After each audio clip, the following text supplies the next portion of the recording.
Laila, Dr. Laila a traité du fait qu'un ensemble de pays qui ils font beaucoup de grandes économies, qui travaillent dans le domaine du numérique, tels que les États-Unis, le Brésil, la Colombie, l'Inde, ont toutes résisté ou objecté l'application du pilier 1. Cela soulève peut-être un certain nombre de questions sur l'efficacité même de ce pilier, même loin de tout ce qui est théorique et de tous les revenus fiscaux possibles dans ces pays en ce qui concerne l'application de cela. Est-ce que la non-participation de ces pays dans ce pilier et, et la coopération pour l'appliquer, cela peut-il empêcher son efficacité ou prévenir son efficacité? Sur cette base-là, je passe au docteur Khawla Lahiyawi. Khawla va peut-être essayer de répondre à cette interrogation. Elle va aussi partager avec nous peut-être l'ensemble des expériences qui sont passées dans ce passé, les pays dans le monde dans l'application d'une taxe sur l'économie numérique. Et ils vont aussi, donc, euh, qu'est-ce qui vous semble mieux pour vous, cela? Et les multipartites, ou unilatérales ou nationales pour l'application de cette taxe. Khawla, vous avez la parole.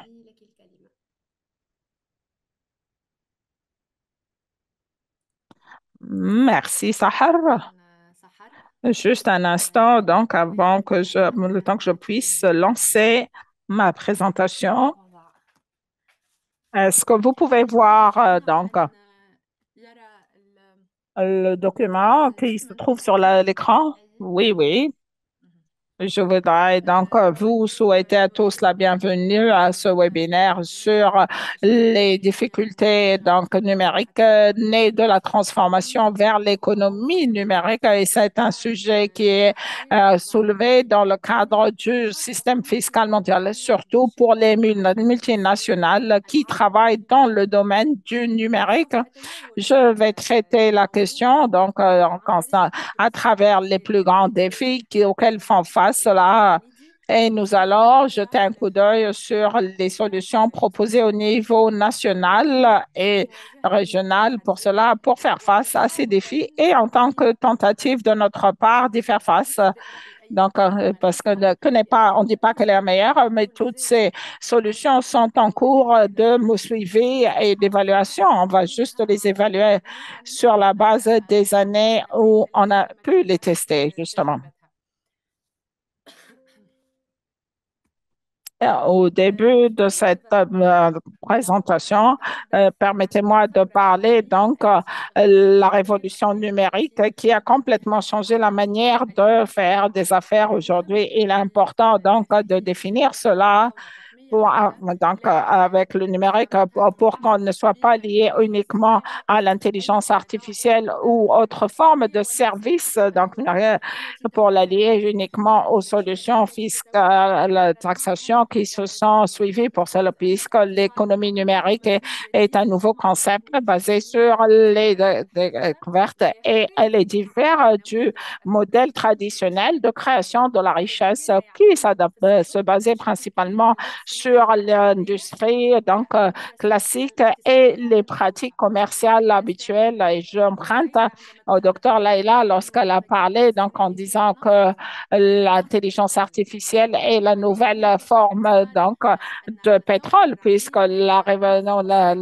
l'économie numérique est le nouveau pétrole de l'ancien modèle économique. Qui est apparu avec l'apparition de la loi taxation. Et on mentionne en tant qu'exemple les sociétés du GAFAM que vous avez mentionnées. Et ces entreprises ne sont pas uniquement basées sur les ressources économiques, mais elles ont créé une grande valeur en utilisant les actifs intangibles tels que les droits d'auteur et autres. Et cet exemple montre et représente un grand exemple pour cela, pour les systèmes de taxation qui se basent principalement principalement sur l'emplacement physique des entreprises, soit le bureau ou le siège, donc ce qui est un retour à l'économie traditionnelle et auquel nous sommes habitués.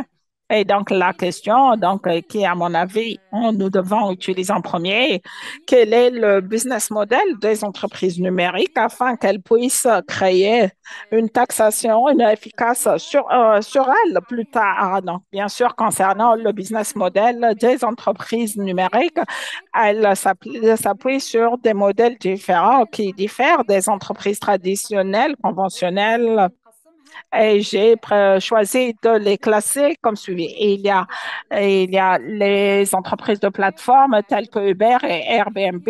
Elles créent des liens entre les prestataires de services d'un côté et les utilisateurs sans détenir d'actifs traditionnels ou conventionnels. Il y a le deuxième groupe, donc il y a les sociétés de contenu telles que YouTube, Netflix, TikTok.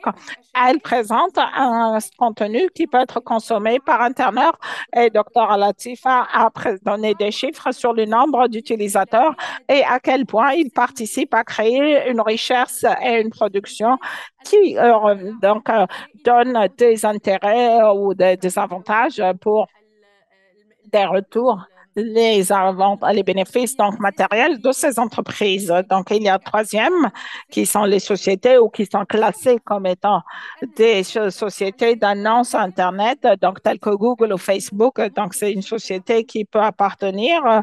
Donc, ces entreprises se basent donc sur la vente d'annonces informatiques. Donc, pour cela,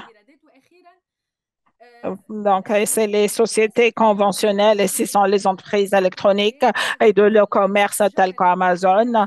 Elles fournissent des plateformes de vente et d'achat sur Internet et généralement, toutes ces sociétés compliquent la taxation, puis, surtout puisque leurs profits ne sont pas liés spécifiquement à une présence physique dans un pays où elles travaillent.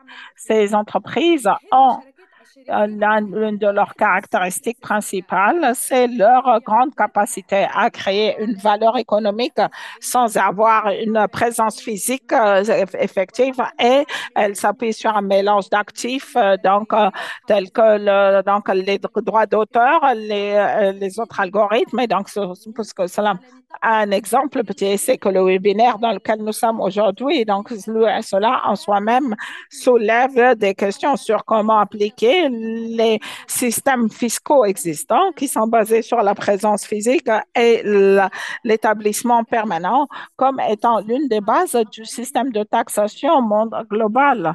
Donc, ceci nous mène à une question principale. Comment peut-on, le système de taxation conventionnel peut-il traiter avec ces nouveaux modèles de création de valeur? Donc, bien sûr, en relation avec les services, il fallait créer une séparation entre les services, pour cela, et la création de valeur et les services techniques au quotidien, tel que celles qui ont un cadre nature administrative ou consultative et les Nations Unies, dans son commentaire concernant l'article 12b, a déterminé le cadre de conception et on a donc éloigné les systèmes d'annonces et de statistiques nationales ont été enlevés de ces services-là. Donc, nous sommes face à cela. Donc, pour ceci, les principes nationaux et les, euh, dans la loi fiscale internationale globale, puisque les pays imposent leurs taxes sur les bénéfices nés ou créés au sein de ces frontières. Mais avec les sociétés numériques, il n'y a aucune trace d'existence physique ou de résidence stable, ce qui rend l'imposition de ces sociétés un vrai défi pour les contrôleurs fiscaux et l'administration fiscale généralement. Je parle bien sûr sous le contrôle de Madame Habiba Loueti, puisque puisqu'elle a plus de connaissances dans ce domaine. Elle va peut-être quand on va participer sur l'exemple tunisien, on peut par exemple parler des sociétés qui font la vente de data et nous rappelons que ça, c'est les données des utilisateurs des technologies et sur la base des annonces du numérique, ces entreprises peuvent accumuler beaucoup de profits dans un pays quelconque sans avoir de présence physique. Cela peut mener à une lacune fiscale. Et l'absence de taxation sur ces entreprises qui n'ont pas qui ont une présence physique et qui sont taxables et qu'on peut contrôler. Et aussi, on évalue ces revenus comme n'étant pas collectés sans une juridiction fiscale réelle.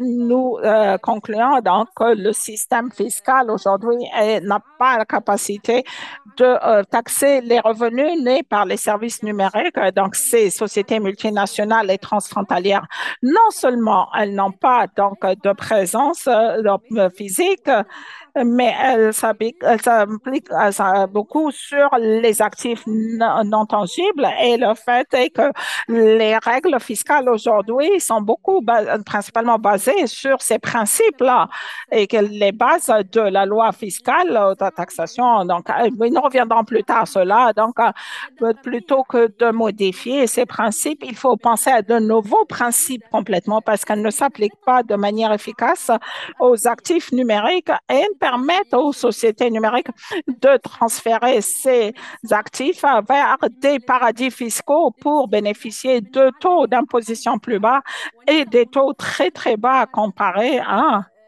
avec les les pays où elles sont présentes, ou du moins de manière virtuelle, ce qui mène à une perte d'impôts pour les entreprises qui ont une présence numérique dans ces pays-là, puisqu'on ne peut pas parler d'une présence physique, mais c'est une présence qu'on appelle virtuelle ou numérique. En rapport avec les solutions, les pays et les organisations de contrôle, les institutions ne restent pas les bras croisés et choisissent des solutions qui sont multidimensionnelles au niveau international. L'une de ces solutions c'est le cadre ou l'initiative de l'OCDE pour appliquer une taxe unifiée sur les sociétés multilatérales et qui est considérée comme étant AXI, qui est une initiative portée par l'Union européenne et qu'il cherche à appliquer à travers l'unification des règles fiscales entre les pays membres, prenant en considération que les règles fiscales ou les réglementations fiscales ne sont pas unifiées au sein des pays de l'Union européenne, mais elles relèvent plutôt des règles appliquées par chacun des pays membres, contrairement aux taxes indirectes qui sont soumises aux réglementations de l'Union européenne et qui sont conformes à la législation européenne. Le- la Commission européenne a également proposé l'application de la taxe GAFA, qui est une taxe appliquée sur les services numériques visant les grandes entreprises dans ce secteur. Et cette proposition est basée sur la garantie que les sociétés payent une part équitable de taxes dans les pays où elles réalisent ces bénéfices. À l'époque, en 2018, plusieurs pays européens se sont engagés à l'appliquer. Par exemple, en France, elle a été établie à 3%.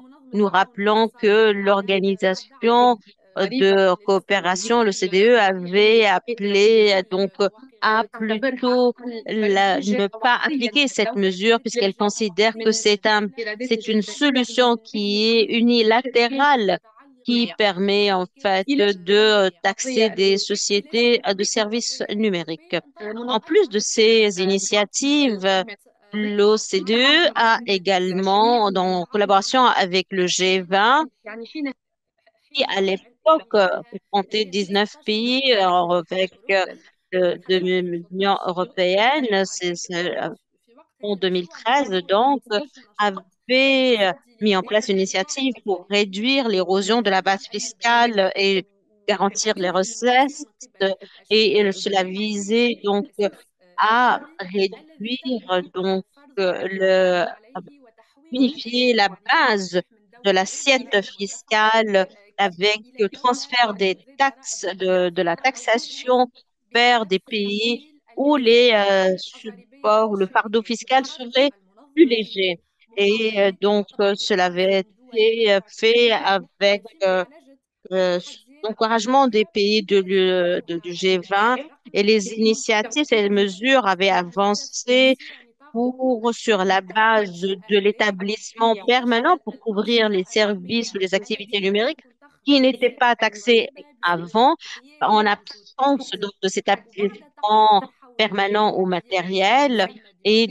Par la suite, avec la garantie de ces services garantis, cela a été il y a eu deux solutions qui avaient été présentées, telles que avaient été mentionnées par Dr. Latifa. Et ce qui nous intéresse ici, c'est que la base euh, et solution, euh, euh, donc les organisations qui s'inscrivent dans cette initiative, l'idée était de mettre en place l'existence numérique important sur la base de cette mesure. Alors, les entreprises peuvent être taxées dans un pays donné et sur la base de l'existence matérielle dans ce pays et donc pouvoir fournir, disons, une solution. Cela répond à une partie du problème rencontré par les autorités avec les pays. Et donc, il y a eu un litige entre l'État français et la société Google, qui a été gagnée par Google à l'époque. Et donc, sur la base, il y avait la notion d'étendre donc cela, cette notion aux services, ces activités annexes et étendues, ces activités qui étaient considérées comme non soumises à la taxation et sur la base de cette mesure, ces services, ces activités peuvent être taxés dans le cadre ou comme étant des activités permanentes pour pouvoir assurer les recettes fiscales de ces entreprises, près de ces entreprises. Donc, toutes ces initiatives et tous ces projets sont des initiatives multilatérales je les ai mentionnées au départ, au début de ma présentation, et ainsi je vous donne l'historique de d'essayer de donner des solutions avec l'existence et les entreprises numériques. Donc, il s'agit ici disons, des quelques initiatives. Maintenant, nous passons aux initiatives gouvernementales. Donc, en plus des initiatives internationales, il y a beaucoup de pays ou d'États qui essayent de résoudre le problème de leur part. Et cela a été fait à travers plusieurs procédures ou outils. La première étant, plusieurs pays sont bien sûr, ici nous parlons du modèle des Nations Unies de taxation, d'imposition. Ce sont des impôts qui sont sur les transferts entre l'entreprise A et l'entreprise B. Et donc, il s'agit d'un gouvernement qui impose des impôts sur les activités numériques. Il s'agit, cela est considéré comme solution par le pays comme le Kenya pour faciliter l'amélioration des recettes avec un niveau minimum de recettes collectées et ces procédures d'imposer des impôts sur les services numériques, comme l'a dit Dr. Latifa, ce qui en a beaucoup parlé dans sa présentation sur l'impôt de 2% à 10%. En Turquie, il s'agit de 7,5%. En France, c'est à 3%. Et les impôts sur les services numériques sont une solution efficace pour pouvoir obtenir une partie des revenus pour taxer les services tels que le iCloud, par exemple, déterminé avec un revenu, un pourcentage donné et donc qui est considéré comme une solution dans une certaine mesure qui est équitable et enfin imposer des impôts à travers l'économie formelle qui est en fait le choix fait par la plupart des pays tels que le Nigeria, le Canada, le Pakistan, l'Équateur et en fait, ces pays cherchent à développer des normes innovantes qui portent sur ce qu'on appelle l'économie importante ou majeure.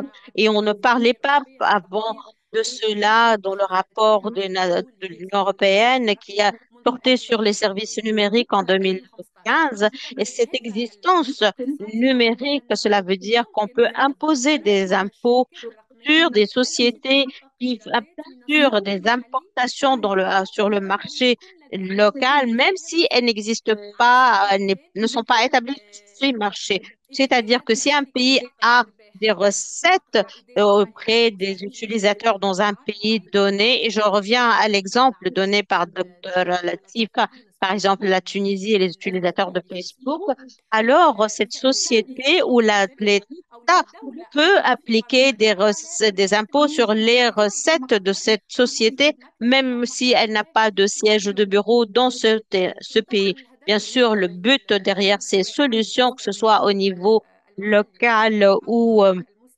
multiparti ou l'étatique, c'est d'aider à combler cette lacune entre les régimes fiscaux conventionnels et les modèles d'activité actuels ou innovantes avant de passer à l'évaluation. Quand on parle de l'application de ces solutions en fait visaient à l'origine à trouver des solutions. Il y avait des rapports qui étaient publiés concernant les défis rencontrés. Il y avait également des solutions dans le même temps.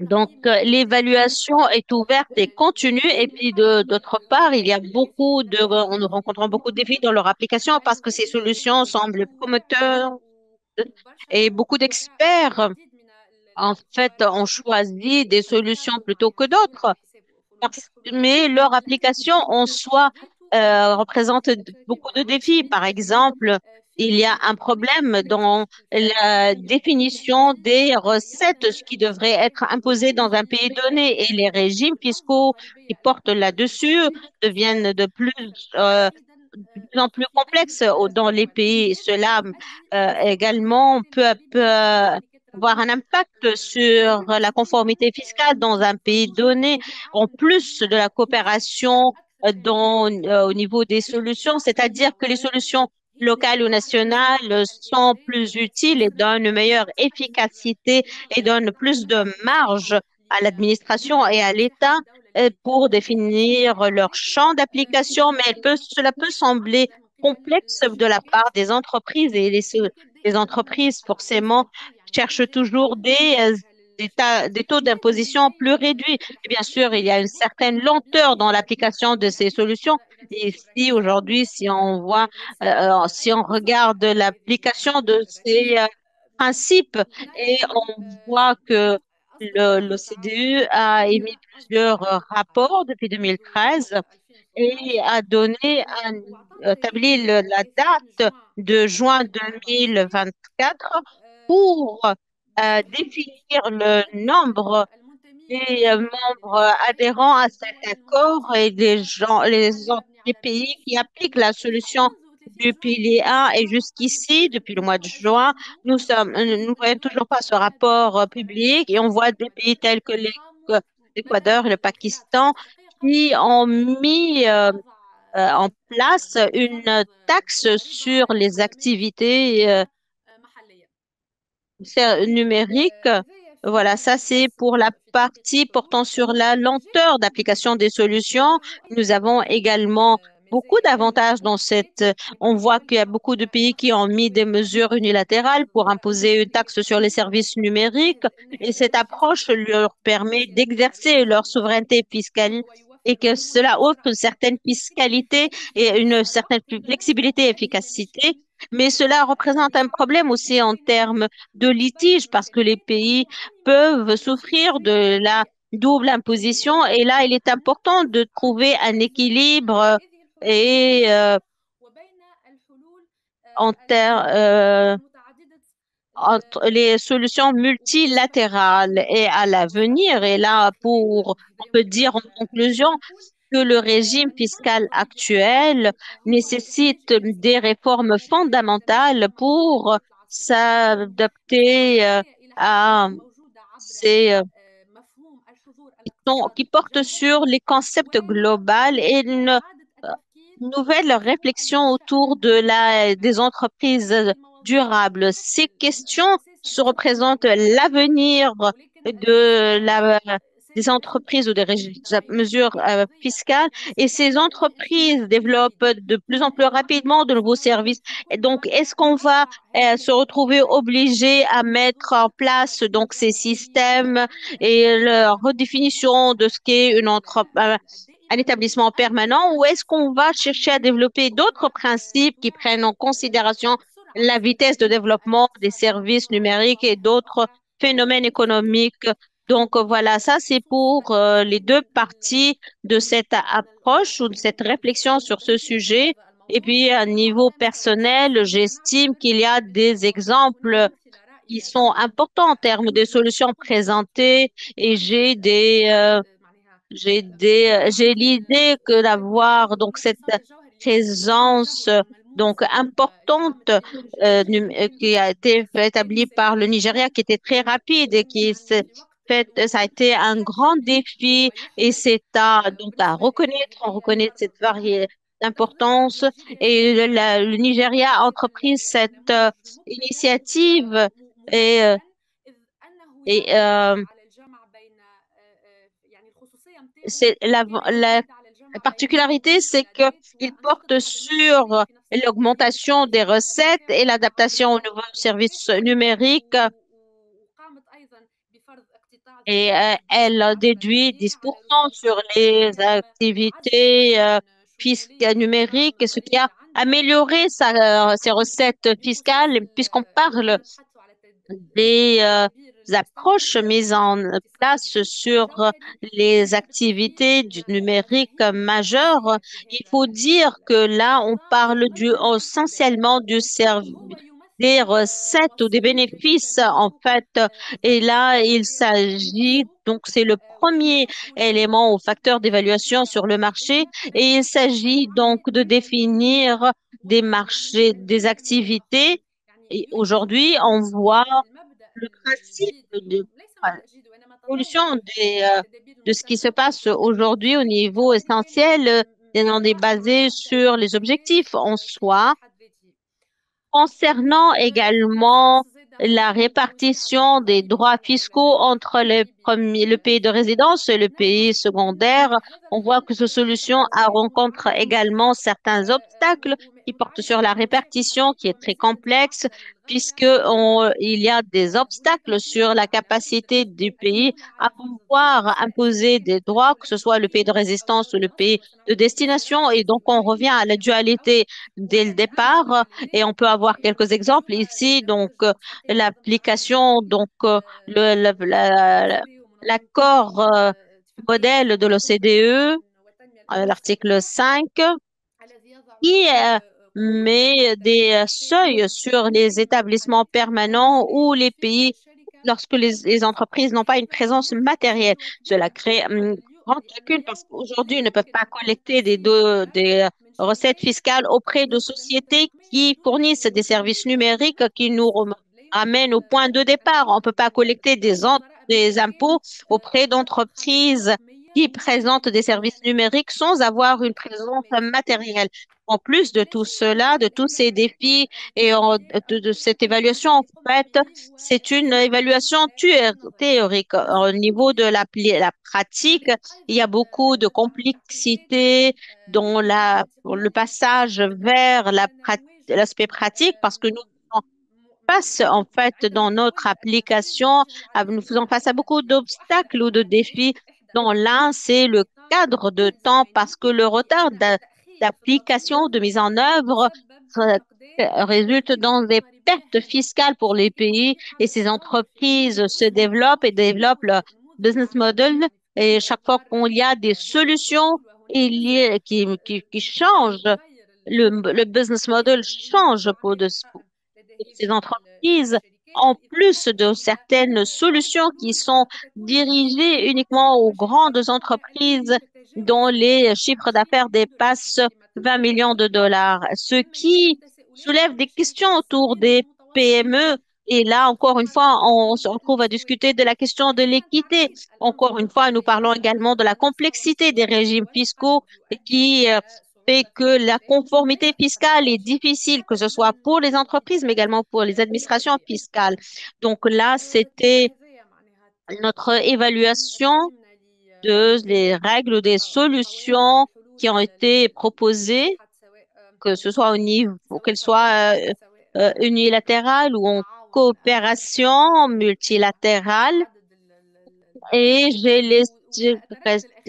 laissé pour la fin, au vu de son importance, le rôle des Nations Unies, parce que le rôle des Nations Unies apparaît donc dans la clôture, parce que là, nous avons introduit le concept des recettes des services numériques qui représente une grande problématique. Et là, cela souligne l'importance de son rôle en tant qu'acteur de premier ordre. Et là, on peut donc surveiller tout cela et voir si on peut appliquer l'impôt sur les services fiscaux ou pas. Je vous remercie pour conclure et j'ai essayé de présenter un aperçu sur les défis rencontrés par les régimes fiscaux et puis les solutions présentées également pour faire face à